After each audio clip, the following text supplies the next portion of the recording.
Hello Zany people, and this is DarkZany strategy, where I like to make videos on how to be strategic in everything, and I'm starting with my Let's Play of Mordheim City of the Damned. So my first video, this is the video for the Verminkin, which is the one of the two henchmen for the Skaven warband. The previous video I've already done the warp guard, and so this video is specifically to how to build the Verminkin. Just as the same thing with the warp guard, because it's a henchman, the Verminkin cannot master any skills beyond the first level. So it says henchman can't learn masteries, so it can't go to level 2.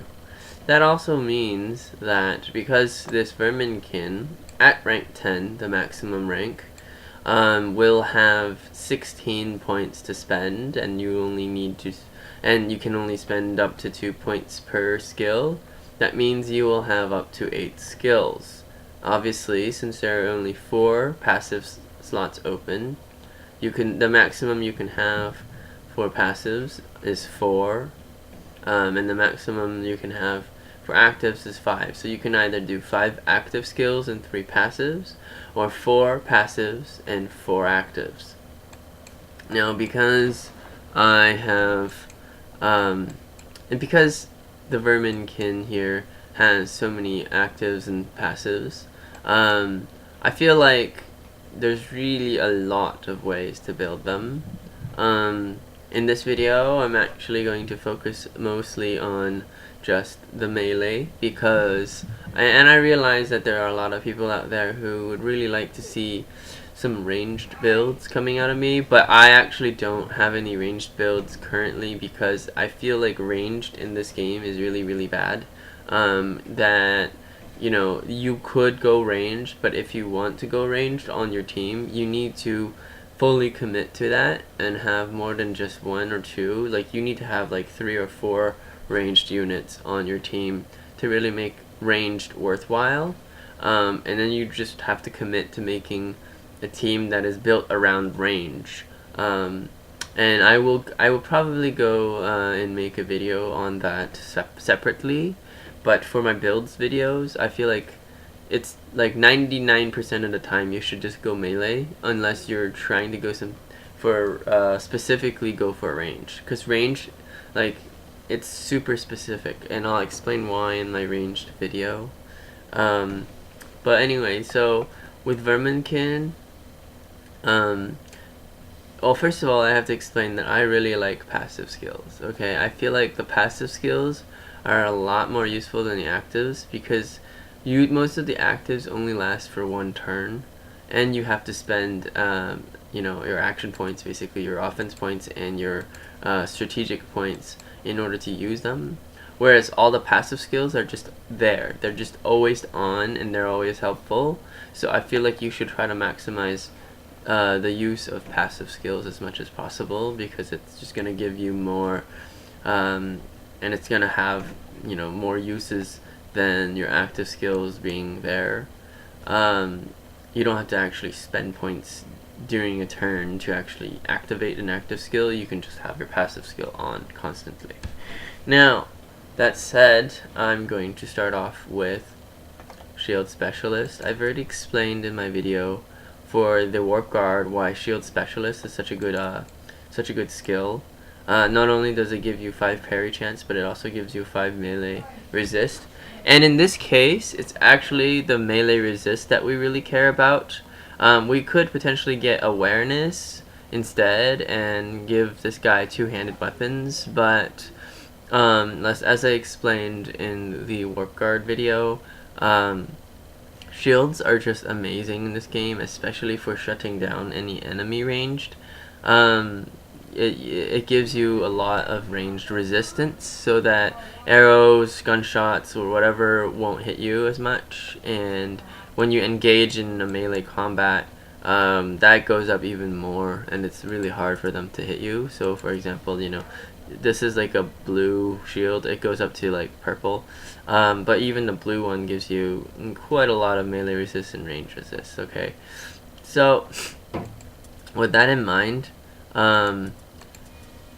this is 10 melee resistance, and then this gives me 5, so subtract 15 from 41, let's see, 36 minus 10, 26% melee resist is what you'll have close to the maximum amount of agility and weapon skill. Keep in mind, weapon skill for each point gives you 1% melee resist, and it also gives you some parry chance. Agility gives you also 1% melee resist every point you spent, and 5% dodge chance. So I actually highly recommend to do both on the Verminkin. Unless you're going for a strength build, I would recommend maximizing agility and weapon skill, because that keeps him alive just so much easier because of the stacked amount of melee resist. Now, because I'm also putting shield specialist, and also give him the shield itself also gives him some melee resist. Having that 41% melee resist means that anything in melee range trying to hit him is gonna have their hit chance lowered by 41%. Just passively. This guy doesn't even have to dodge or parry, and he's already lowering their chance to hit him by 41%. He's making them miss most of the time anyway. And then on top of that, I will go over the active skills that I would put on him in a little bit. But that said, remember the Eshin Sorcerer scout builds that I mentioned? Well, it actually works very well on the Verminkin as well, without the poison combo. But so I would get, for 2 of the passives, would go for the melee resist on ambushes. So one is Vigilance, and the other is Knowledge Ambush, which is over here. It requires only 6 intelligence, so it's not really that hard to get up there. So it's a good skill because it gives you 20% increased melee resistance against ambush. And so for all my scouts, what I like to do is just have them pass a perception check. If they see an enemy behind a wall and it's a good opportunity for me to pull them out into the open, I would just have them run into the ambush and basically try at an angle where the enemy ambusher will charge my scout and be left out in the open because they're no longer behind a doorway or a choke point, for example, and then the rest of my team can surround and kill the enemy. And for that purpose, I like to go Vigilance and Knowledge Ambush because of the sheer amount of basically dodge chance, but it's called melee resist. The sheer amount of melee resistance against being hit by an ambush. So usually they'll just charge me and miss, and then I'll just disengage, and then they're just in the middle. And this actually works if you're going to go all ranged as well. So just keep that in mind. But mostly this is also for melee and to surround them. In any case, that's just 2 options there. Instead of doing that though, because it is kind of like a specific build for trolling an enemy with ambush, shield specialist, it gives you melee resist, so it goes really well if you want to make them a little bit more difficult to kill, to get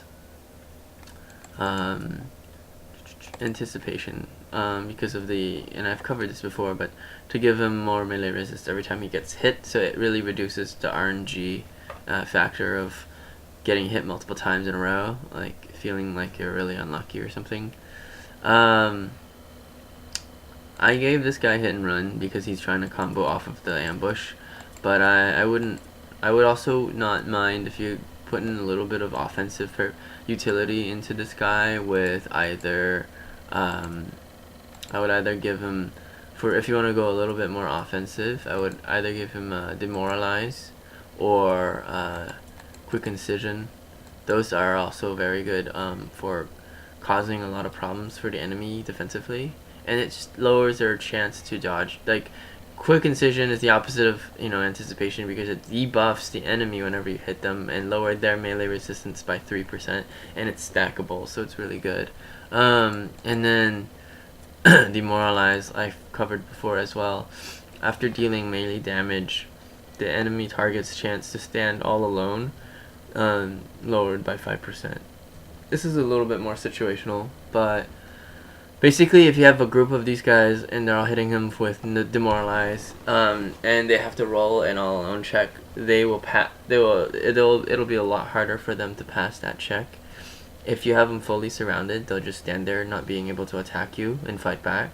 If they're not completely surrounded and they can run, then they will run, and it'll give all the guys engaged to that unit that's running a chance to attack. So it's generally a very good idea to run a Demoralize, at least on one of your units. It doesn't matter if it's Verminkin or Warp Guard, but I strongly recommend having at least one to give you that option. Active skills. This has a chance to get 4 active skills. So we can talk about first some defensive options and then some offensive options.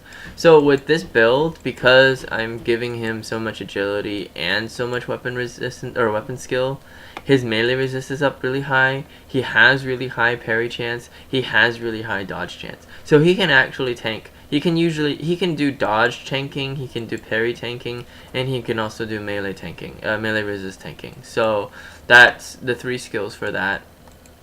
Are obviously Sidestep for an increased amount of dodging, so you can do two dodges. There's Web of Steel, which gives you 1 extra parry chance when you go into parry. Obviously it's Web of Steel stance. And then finally there is the Depth stance, which if I can find, or not Depth stance, where is that? It's the defensive stance. It's in the weapon skills tree. So with defensive stance, it increases your melee resistance by 10% for the rest of the turn. This is great if you're getting surrounded. I would recommend getting 2 out of the 3, because that gives you more choices and more options. Obviously, I think one of them should be defensive stance, and then either a parry or a dodge, or you could go for both parry and dodge. It's really up to you how you want to build them, or you could just choose to have only one of them and have 3 more offensive active skills. But I would just recommend having at the minimum 1 offensive or 1 defensive skill in the active tree, just to help him out. There are a lot of choices for what the other 3 you can put in on the Verminkin, primarily because you could use it to do things like Kidney Strike, which lower the enemy's melee resistance.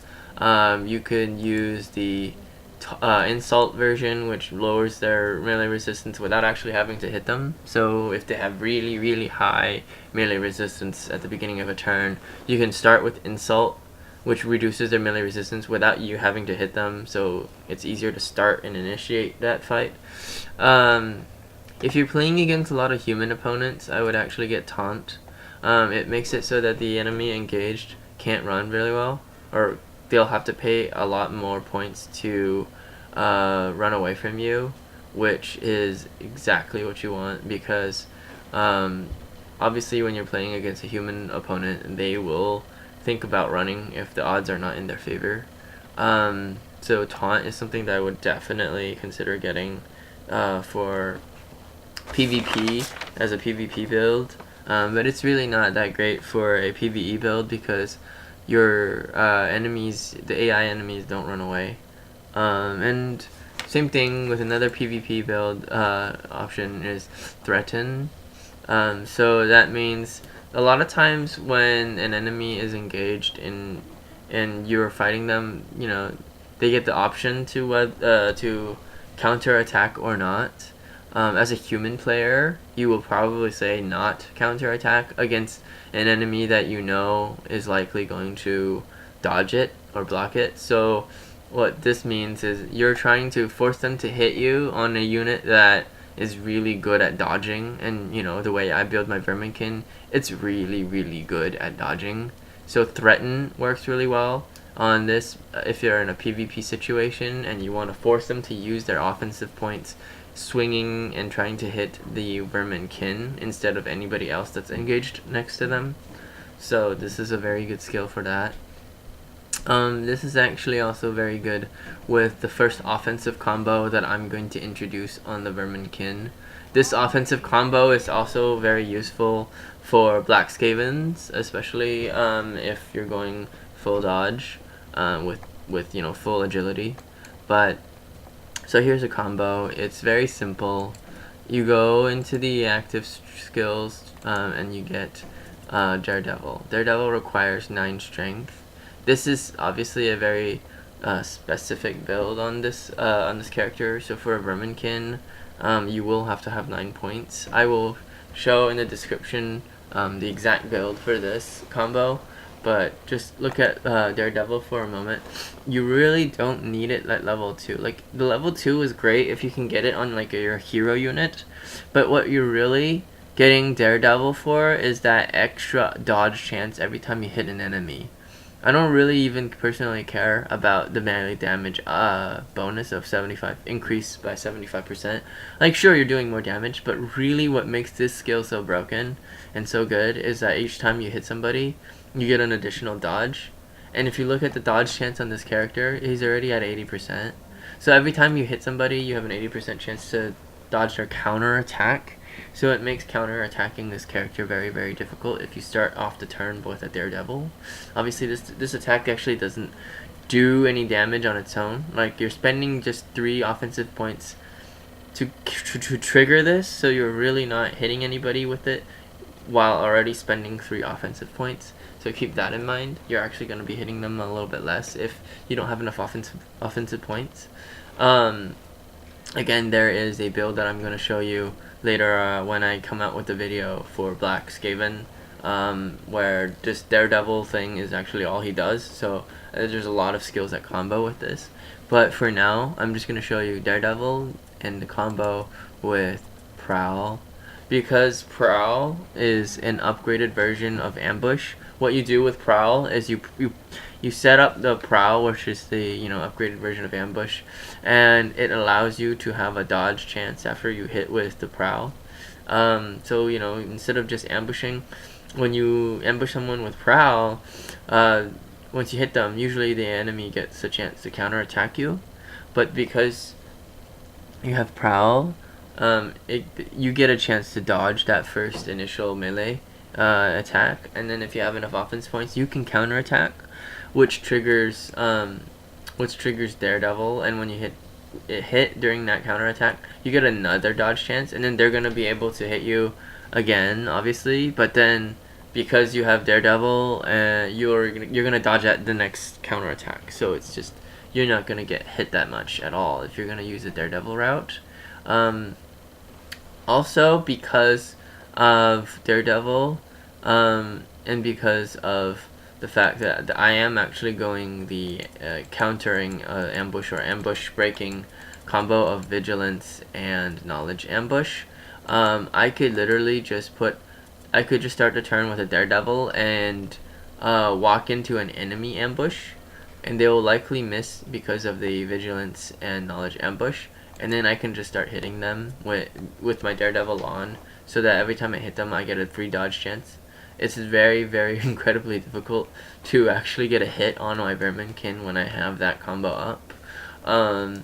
They would have to have weapons or skills that go through dodge, so it's a very aggressive build and a very aggressive combo, because you can either start with an ambush, or you can just take out their ambusher, or you can charge in and do Daredevil and really wreck their day because they can't counterattack you. Well, I mean, they can, but they'll just keep missing you. So that's the combo, Daredevil and Prowl. There's actually more to that giant combo, but it's better on the black Skaven, so I wouldn't, you know, worry about that too much, because you don't really have enough skills to be able to maximize it. But obviously, if you're gonna go Daredevil, there is another skill to consider, which I would consider switching out hit and run for it. It would just be Avoid, because Avoid lets you dodge more. So like your dodge chance goes up. So because you're relying on your dodge chance at this point, if you're gonna do the Daredevil route, I would consider switching out hit and run with avoid. And then obviously for your defensive skill on the active, you would want to also go for sidestep because they just go hand in hand. You know, giving you more dodge chances. Outside of that, there are other combos that I've said. One that was from my Warp Guard build, which is the Insult, as well as the Kidney Strike with the you start off with an Insult, which lowers their ability, their melee resist by 10%, and then you hit them with a Kidney Strike, which lowers it by 15%. No, notice that it's not stackable, so you can't do this twice on an enemy unit, but because you're doing it from different things, like an Insult is not a Kidney Strike, you can stack this with a Kidney Strike, and basically together lower, with the two of these, you can lower the enemy melee resistance by 25%, which is quite significant. That's another combo. And then finally, you could even go the whole Freak the Mighty route and get guidance on him. Because it only costs 6 leadership, it's very easy to go and get yourself guidance. And obviously Insult's a little bit more, but I mean it's still 6 leadership, sorry. But yeah, you could definitely get guidance and have him stick next to your impressive if that's what you need. It's a good idea also to put it on the Verminkin, because of the fact that he gets 4 actives and he can still use his other actives for other things. So it's definitely a viable option. You might be able to also consider putting up skills such as hold ground, or like things that buff your entire group. So hold ground is one of them. It increases your dodge and parry chance for 1 turn for all allies within a 5-meter radius. So that's also pretty good. But just basically utility, right? You could just put a whole bunch of utility stuff on them and cause some havoc on the enemy. Some people have actually talked about Black Hunger as being something that they actually really enjoy giving their units, regardless of whether it's Verminkin or whatever. The reason why I don't like Black Hunger, and I think it's a really horrible skill, even if it's a Vermin, or even if it's a Skaven faction specific skill, it hurts you. Okay, it removes your health by 30. Okay, that's a lot of health considering just how much health you start off with, only about 100 or so, and then like this is a rank 7 and it already has 200, but even with 200 health, lowering health is just bad on your Skaven because they have a very small health pool compared to the enemies of the same level. You're using all these dodge and melee resist and parry to reduce the amount of times you get hit, so you're tanking with that. So you're not tanking with your health already. Your health is like extremely valuable. Having to spend your health in order to do a skill is really not worth it. Like if you look at the Black Hunger, it only really increases your damage by 20%. Okay, and it helps you bypass dodge and parry. Like, okay, if I really wanted that to happen, I could just easily get the passive skill weak spot, and it'll go through dodge and parry. Obviously it doesn't do it as much, but I'm not spending health points to do that. Okay, I just think spending health points for anything is a terrible idea.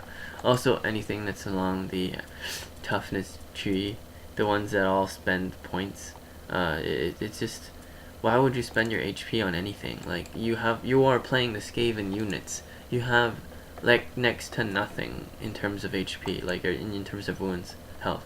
You can't be spending your health on that stuff. That's just gonna kill you. It's not worth it. So yeah, that's my point on that one. And then also your leader. I'll go into a leader build actually after this. So I won't talk about that much, but there are much better replacements for the Black Skaven, or for the Black Hunger, for the Black Hunger skill. There's a ton of skills out there that are just pretty much does the same thing, but does it better because it doesn't cost you your health points. So that's it for the Verminkin. Thank you guys for watching. He's basically a utility guy that can sort of do everything. Not, you know, he can dodge, he can parry, he can melee resist, he can kill their ambusher, do the ambush, he can lower their melee resistance, he can do the whole Prowl engage, or Daredevil engage when the enemy has full offensive points, and basically negate their entire offensive point bar by dodging everything and not letting any of their counterattacks hit him. It's a very decent unit to have on your team. I will also include in my description a swarm build, but I think that's slightly inferior because the swarm build is a crit build, and with critting on this guy it's actually a lot harder because you'll have less points to spend. Once you definitely want to maximize your weapon skill and get your melee resist up, otherwise he's just a squishy unit that just keeps getting hit and dying. So this keeps him from being squishy, and then you won't have as many points to spend on accuracy to upgrade your crit chance. So I really wouldn't recommend doing the crit build, but if you really want to, there's a good crit build that goes off with swarm. And anyways, thank you guys for watching, and I will see you guys next time.